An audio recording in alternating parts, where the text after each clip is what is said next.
مقامی محنت پہ جب آدمی چلتا ہے اور مقامی محنت کرتا ہے تب خروج جو ہے نا وہ آسان ہو جاتا ہے. خروج میں جو ارادے کیے گئے ہیں وہ سارے ارادے اپنے وقت پہ پورے ہو جاتے ہیں. بشرطے کہ مقامی محنت ہماری مضبوط ہو جائے. ہر مقام پہ محنت مضبوط ہو. ہر مسجد کے اندر مسجد وار جماعت کا کام مضبوط ہو جائے اور سارے ساتھی مسجد وار جماعت کے کام میں جڑ جائیں اور جڑ کے مسجد وار جماعت کا کام اپنے محلے میں کرنے لگے. اس سے کیا ہوگا کہ یہ ترقی کے زین ہے. سارے اعمال جو مسجد وار جماعت کے ہیں یہ ترقی کے زینے بتائے گئے ہیں. اور مسجد وار جماعت کی جو محنت ہے وہ ماحول کو بنانے کی محنت ہے کیونکہ ماحول سے دین آسان ہو جاتا ہے. مولانا الیاس رحمۃ اللہ علیہ فرماتے تھے کہ جیسے موسم کا اثر پڑتا ہے ایسے ماحول کا اثر ہوتا ہے. اگر دینداری کا ماحول ہوگا تو ہر ایک کا دین پر چلنا آسان ہوگا اور خدا نہ خاصا بے دینی کا ماحول ہو گیا تو دیندار کا بھی دین پر چلنا مشکل ہو جائے گا. دیندار کا دین چلنا مشکل ہو جائے گا. ہمارے بزرگ نادر صاحب اکثر یہ مثال دیا کرتے تھے کہ 1 کلو برف اور 100 لیٹر کھولتے پانی میں ڈال دو. 1 کلو برف ہے اور 100 لیٹر کھولتا ہوا پانی ہے, بوائلڈ واٹر ہے, تو یہ برف کتنی دیر تک برف رہ سکتا ہے؟ 100 لیٹر کھولتا ہوا پانی اور اس میں 1 کلو برف کا ڈیلا تو کتنی دیر تک باقی رہ جائے؟ کھولتے پانی کا ماحول اس کی ٹھنڈک کو کھا جائے گا, ختم ہو جائے گا, تھوڑی دیر میں غائب ہو جائے گا برف. ایسا ہی ہوتا ہے کہ جب محلے کے ماحول میں اگر محنت نہیں ہے, دعوت کی محنت, تو چاہے کتنے بھی اچھے 4 مہینے لگے ہوں, اگر وہ آ کر کے محلے کی محنت میں نہ جڑا مسجد وار جماعت میں تو محلے کا ماحول ٹھنڈا, محلے کا ماحول جو ٹھنڈا ہے نا اس کو ٹھنڈا کر دے, اس کی دینداری کو کھا جائے گا محلے کا ماحول جو ہے. اس لیے محلے کا ماحول بنانے کی محنت ہے کہ محلے کا ماحول بنے دینداری کا, تاکہ میرا بھی, میرے بیوی کا بھی, میرے بچوں کا بھی دین پر چلنا آسان ہو. دین پر چلنا آسان ہو, ماحول بنا ہوا ہے. اب بچہ ہمارا اس ماحول میں رہے گا تو لامحالہ وہ دین کے ماحول میں آ جائے. ماحول کا اتنا اثر پڑتا ہے. اس ماحول کو بنانے کی محنت ہے. ماحول بنے, ہر جگہ ماحول بنے مسجد وار جماعت کے ذریعے. یعنی مسجد وار جماعت کا جو مقصد ہے وہ یہ ہے کہ کس طریقے سے ہماری مسجد نبوی کے طرز ہے, یعنی مسجد نبی کی جھلک پیدا ہو جائے ہماری مسجد کے اندر. اللہ کے رسول صلی اللہ علیہ وسلم نے سارا نظام دین کا مسجد نبی سے چلایا. وہاں پہ ایک سکون ہے, اس کو میں نے وقوف اس کا نام ہے. اللہ کے رسول صلی اللہ علیہ وسلم اس کمرے سے ٹیک لگا کے بیٹھتے تھے اور اللہ کے راستے میں جماعتیں روانہ کرتے تھے, تو اس کا نام پڑ گیا, اس کو معلوم وقوف کہ اللہ کے راستے میں جماعتیں بھیجنے کے وقت اللہ کے رسول اس سے ٹیک لگایا کرتے تھے. جماعتیں جا رہی ہیں اللہ کے راستے میں اور طائف کو لوگ آئے تو اللہ کے رسول صلی اللہ علیہ وسلم نے ان کا خیمہ مسجد نبی میں لگوایا تاکہ مسجد نبی کا ماحول دیکھیں. طائف کے لوگ بڑے سخت تھے, اور جو وہ آئے تو مسجد نبی کا ماحول دکھایا حضور پاک نے کہ مسجد نبی کے اندر جو ہے سیکھنے سکھانے کے حلقے ہو رہے ہیں اور دعائیں مانگی جا رہی ہیں, دعوت کا سارا نظام چل رہا ہے. اس کو دیکھ کر کے ایسے آدمی پگھل جاتا تھا جیسے لوہا بھٹے میں پگھل جاتا ہے. ماحول بنایا تھا اللہ کے رسول صلی اللہ علیہ وسلم نے, مدینے کے اندر ماحول بنایا کہ چھوٹے چھوٹے بچے پنجوں کے بل کھڑے ہوتے ہیں اللہ کے راستے میں شہید ہونے کے لیے. چھوٹے چھوٹے بچے وہ قصے لکھے ہوئے کتابوں کے اندر فضائل اعمال میں حضرت شیخ نے بچوں کے واقعات جمع کیے ہیں, باقاعدہ پورا چیپٹر ہے وہ کہ صحابہ کے بچوں کا کیسا جذبہ تھا. وہ اللہ کے راستے میں جان دینے کے لیے اور اللہ کے راستے میں شہید ہونے کے لیے کیسا جذبہ ان کے اندر ہوتا کہ پنجوں کے بل کھڑے ہوتے تھے تاکہ میرا قد نامہ معلوم ہو. اور حضور اگر کسی کو دیکھتے تھے تو وہ رونے لگتا تھا, یعنی اس بات کو رونے لگتا تھا کہ مجھے اجازت نہیں ملی اللہ کے راستے میں جانے کی. اور اس وقت میں اللہ کے راستے میں جانا کوئی ایسے بڑھ سے جیسے آج ہم جاتے ہیں کہ اسٹیشن میں پہنچے تو لوگ ریسیو کرنے کو تیار ہیں, ایئرپورٹ میں پہنچے تو وہاں لوگ ریسیو کرنے کو تیار ہیں, مسجد میں پہنچے تو ناشتہ لگا ہوا ہے. آج جو اللہ کے راستے میں جانا وہ تیار ہے کہ ہر چیز اویلیبل ہے, ہر چیز سہولت کی ہے. اس وقت میں اللہ کے راستے میں نکلنا تو گردن کٹوانا تھا, تو معمولی بات نہیں. جو واقعہ لکھا ہوا ہے اگر کبھی سوچ ہے آدمی تو معمولی چیز نہیں ہے کہ وہ صحابی فرما رہے ہیں وہ جب بچے ہیں کہ میرے اوپر بار کیا اور میرا موڈا کٹ گیا اور میرا ہاتھ ذرا سا کھال میں لٹکا رہ گیا. کبھی سوچیے تو نہیں بات, پورا موڈا کٹ چکا ہے, یہاں پر تلوار ماری ہے اور پورا ہاتھ الگ ہو گیا ہے, ذرا سا رہ گیا لٹکا ہوا کھال میں, کتنا خون نکلنا ہوگا. اور اسی ہاتھ کو پیچھے ڈال کے لڑتے رہے. یہ نہیں فوراً ایڈمٹ ہو جائیں جا کر برہم پٹی فوراً ہو جائے، یہ نہیں ہوا ہے. کتاب میں لگا ہوا پیچھے ڈال دیا اس ہاتھ کو کٹے ہوئے ہاتھ کو، اور ایک ہاتھ سے لڑتے رہے اللہ کے راستے میں. اور جنگ ہو رہی ہے اور جنگ کر رہے ہیں اور پیچھے کٹا ہوا ہاتھ پیچھے پڑا ہوا ہے، جو ہاتھ پورا کٹ چکا ہے. کتنا خون نکلنا ہوگا جبکہ حرکت کرنے سے خون اور زیادہ نکلتا ہے. اگر کوئی چیز کٹ جائے تو حرکت کرنے کو منع کر دیں، جو آدمی ایکٹیویٹی کرے گا تو خون تیزی سے نکلتا. اور وہ جنگ میں اللہ کے راستے میں وہ ایک تلوار سے لڑ رہے ہیں اور ہاتھ کٹا ہوا پیچھے ڈال دیا. اور خود ہی فرما رہے ہیں کہ جب اس کٹے ہوئے ہاتھ سے مجھے دقت ہوئی تو میں نے اس کٹے ہوئے ہاتھ کو اپنے پیر سے دبا کے کھینچا، تو جو کھال جس میں وہ لڑکا ہوا تھا وہ کھال ٹوٹ گئی اور میں نے اپنے ہاتھ کو پھینک دیا میدان کے اندر کٹے ہوئے ہاتھ کو. یہ کوئی بات ایسی ہے کہ آپ پڑھ لیا اور سن لیا، کبھی سوچا تو صحیح کہ ذرا انگلی کٹ جائے تو پوری رات نیند نہیں آتی ہے. وہاں پورا ہاتھ چک چکا ہے. وہ یہ کہہ رہے ہیں کہ میں نے اپنے ہاتھ کو دبایا اپنے پیر کے نیچے اور زور سے کھینچا ہوا، اور وہ کھال جس میں وہ لٹکا ہوا تھا وہ کھال ٹوٹ گئی اور میں نے اپنے کٹے ہوئے ہاتھ کو اپنے ہی ہاتھ سے پھینک دی اللہ کے راستے میں. ایسا جذبہ تھا، اور جذبہ یہ بن چکا تھا کہ ہم رہیں یا نہ رہیں اللہ کا دین ہے. ہم مٹ سکتے ہیں لیکن اللہ کے دین کو مٹتا ہوا نہیں دیکھ سکتے. وہ اپنی جان کو ہتھیلی پہ دیے پھرتے تھے. اور اللہ کہہ رہا ہے قرآن کے اندر کہ انہوں نے اللہ سے جو عہد کیا تھا اس میں یہ پورے اترے، اور بعض اپنی نظر پوری کر چکے یعنی جان دے چکے، اور بعض منتظر ہیں کہ موقع آئے تو جان دے دے اللہ کے راستے اللہ کے دین کو. آج ہم اپنی جان کو بچا چل رہے ہیں اور قیامت کے دن کی امید لگائے ہوئے ہیں. قیامت کے دن عرش کا سایہ اور نبی کی شفاعت ملے گی اور اللہ کے دین سے جان بچا رہے ہیں. ہم کس بنیاد پہ یہ کہہ سکتے ہیں آخرت میں جا کر کہ ہم تیرے دین کے لیے قربانی دے کر کے آئے؟ جب صحابہ کھڑے ہوں گے سامنے تو ہمارا سامنا ہوگا تو ہمارا اچھا منہ ہوگا کہ ہم صحابہ کے سامنے کھڑے ہو سکیں. صحابہ پوچھ نہیں سکتے اس بات کو کہ ہم نے تو ایسا کیا، تم نے کیا کیا دین کے ساتھ. مولانا یوسف صاحب رحمۃ اللہ علیہ کو شام میں ایک صحابی کی زیارت ہوئی اور مولانا یوسف نے کہا کہ میں دریا کے کنارے وضو کر رہا ہوں اور دریا کے اس پار ایک صحابی کی قبر ہے اور وہ قبر پھٹی اور وہ صحابی قبر میں لیٹے ہوئے اور ان صحابی نے پوچھا یوسف کیا حال ہے مسلمانوں کا؟ یہ پوچھا یوسف کیا حال ہے مسلمانوں کا؟ تو یوسف مولانا یوسف نے فرمایا کہ مسلمانوں کو بہت برا حال. ان صحابی نے قبر میں سے یہ کہا کہ یوسف اگر اللہ ہمیں اجازت دے دے دنیا میں آنے کی تو ہم تمہیں دکھا دیں کہ اسلام کیسے زندہ ہوتا ہے. یہ کہہ رہے ہیں ان سے وہ صحابی قبر میں سے کہ یوسف اگر اللہ ہمیں اجازت دے دے دنیا میں آنے کی تو ہم تمہیں دکھا دیں کہ اسلام کیسے زندہ ہوتا ہے. صحابہ یہ جذبے تھے میرے بھائی دوست جن کو نمونہ بنایا گیا ہے اور ہمیں ان کے لیے کہا گیا کہ ان کو دیکھ دیکھ کے چلو. حیات صحابہ بھائی ان کی قربانیوں کو سامنے رکھ کے چلو. تو معمولی مسئلہ نہیں ہے. تو مسجد وال جماعت کی جو محنت ہے یہ مقامی محنت ہے. اس میں کیا ہوتا ہے کہ رکاوٹیں آتی ہیں، دنیا کے تقاضے آتے ہیں. مسجد وال جماعت کے جو اعمال ہیں ان اعمال کو جب کریں گے تو اعمال کے مقابلے پہ ہمارے گھر کے تقاضے فیملی کے تقاضے آتے ہیں. اس وقت کے لیے مولانا محمد عمر صاحب نے ایک راستہ بتایا. یہ بتایا تھا کہ جب تم دعوت کا کام کرو گے تو دین کے تقاضے کے مقابلے پہ دنیا کا تقاضا آئے گا. یہ آتا ہے. اچھا شیطان یاد دلاتا ہے آپ کے وقت کا وقت ہے، جیسے آپ تیار ہو کے نکلے ایک دم بھیڑ نکالے کہاں جا رہے ہو؟ آٹا تو بالکل نہیں ہے گھر کے اندر. اب آٹا شیطان اسی وقت یاد دلائے اور گیس تو ختم ہو گئی اور فلاں چیز ختم ہو گئی. شیطان اسی وقت یاد دلاتا ہے آگے یوں بجائے اور جانا نبات جن کے کام کے لیے شیطان تو ہمارا بڑا دشمن ہے. تو اب ایسے وقت میں جب مقابلہ ہو دنیا کے کام کا اور دین کے کام، دین کا تقاضا دنیا کا تقاضا، تو مولانا محمد عمر صاحب نے ایک راستہ بتایا. وہ راستہ یہ بتایا کہ اس وقت میں تم یہ کرنا کہ دین کے تقاضوں کو نمبر 1 پہ کر دینا، دین کے تقاضوں کو اوپر کر دینا اور دنیا کے تقاضے کو تھوڑی دیر کے لیے دبا دینا، پیچھے کر دینا. جب تم یہ کام کرو گے تو 3 باتیں ہوگی. اس کے 3 نتیجے آتے ہیں.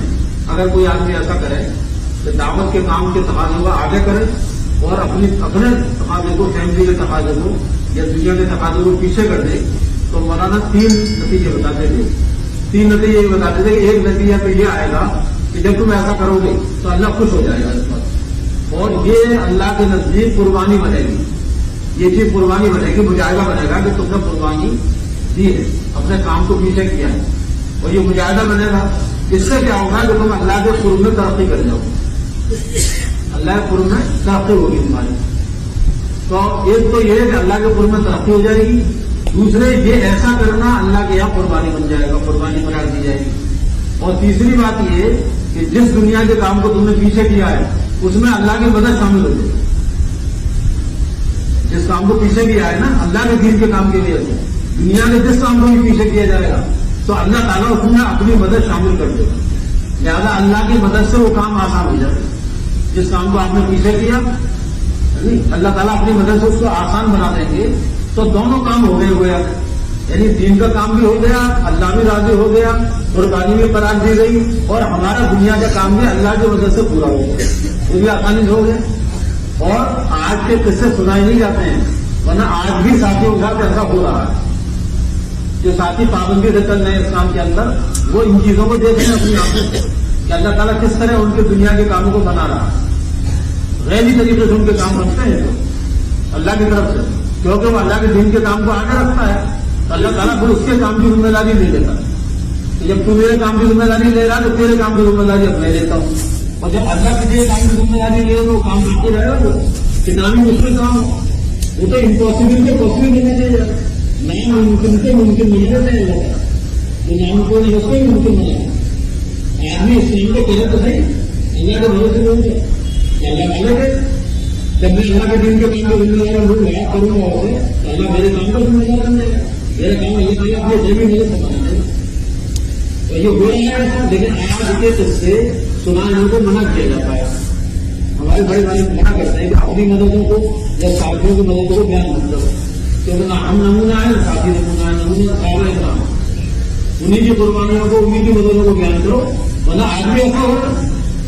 کتنے ساتھیوں کے قصے میں جانتا ہوں الحمدللہ کہ ایسی مددیں ہوں گی ان کے ساتھ جو کتابوں میں لکھی ہوئی، ایسی مددیں ہیں جو مجھے پتا ہوں، لیکن ان کو بیان کرنے کو منع کیا جاتا ہے.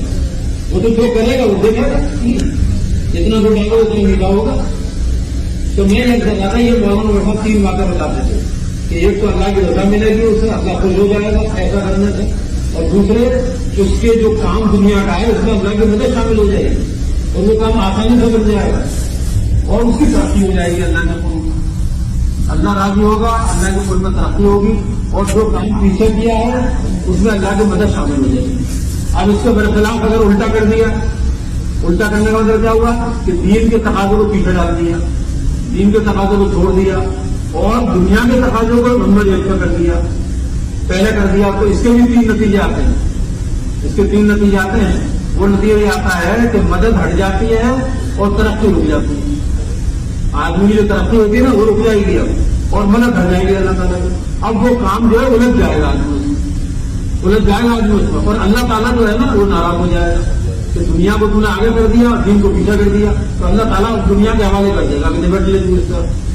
اب اللہ کام بننا نہیں دے گا اس کا. جس کام کی وجہ سے دین کا کام چھوڑا ہے اللہ اس کام کو بننے نہیں دے گا. اب اس میں رکاوٹیں پیدا ہو جائیں گی، الجھ جائے گا آدمی. اور حضرت شیخ نے فضائل حج میں لکھا ہے صاف صاف کہ جس کو اگر حج فرض ہو جائے اور وہ دنیا کے کام کی وجہ سے حج کو ٹالتا رہے، حج کو ٹال دیا دنیا کے کام کی وجہ سے، تو یہ لکھا ہوا ہے کہ اس کے شہر کے لوگ حج کر کے آ جائیں گے اور وہ اسی کام میں الجھا رہے ہیں. اس کا کام بننے نہیں دے گا اللہ. لوگ حج کر کے آ بھی جائیں گے. جس حج کو چھوڑا تھا اس نے دنیا کے کام کی وجہ سے وہ دنیا کا کام بھی الجھ جائے گا اور حج والے بنائیں گے حج کر کے اسی میں الجھا ہوئے رہیں گے. اور یہ کہہ رہے ہیں میرا کام تو ہو بھی نہیں گیا اور نہ میرا حج ہوا نہیں یہ کام ہوگا. اس میں 2 نقصان ہوتے ہیں کہ نہ دین کا کام ہو پاتا ہے نہ دنیا کا کام ہو پاتا ہے. جس کام کو اس نے آگے کیا ہے پھنس جاتا ہے پوری طریقے سے. اور ادھر جو دونوں کام بھی آتے ہیں، دین کا کام بھی ہو گیا اور دنیا کا کام بھی اللہ کی مدد سے ہو گیا. یہ ہے کہ مولانا اٹھا کر بتائیں گے بہت مزہ آئے یہ کرتا ہے. تو میرے پیارے بھائیوں جب ہم محنت کریں گے مقام پر تو مقام کے تقاضے ہوتے ہیں، کاروبار کے تقاضے، نوکری کے تقاضے، ان کو ایڈجسٹ کرنا ہوگا. اب یہ نہیں کہتے اتنا فائدہ سب کو، بلکہ یہ کہتے ہیں کہ آگے پیچھے کرنا ہوگا کہ آگے بھی لگانا ہوگا کہ ٹھیک ہے مجھے کام بات کرنے کا آگے کرنے کا. یا کسی کے سکون کر دیا جاتا ہے کہ بھائی میرے سامنے ایک تقاضا آ گیا ہے اور اب تم میرا ذرا سا کام کر تم کرنا ہے. اس کو کافی ہوتے ہیں ماشاء اللہ محلے کے اور مقامی ساتھی کر دیتے ہیں مسجد والی مسجد.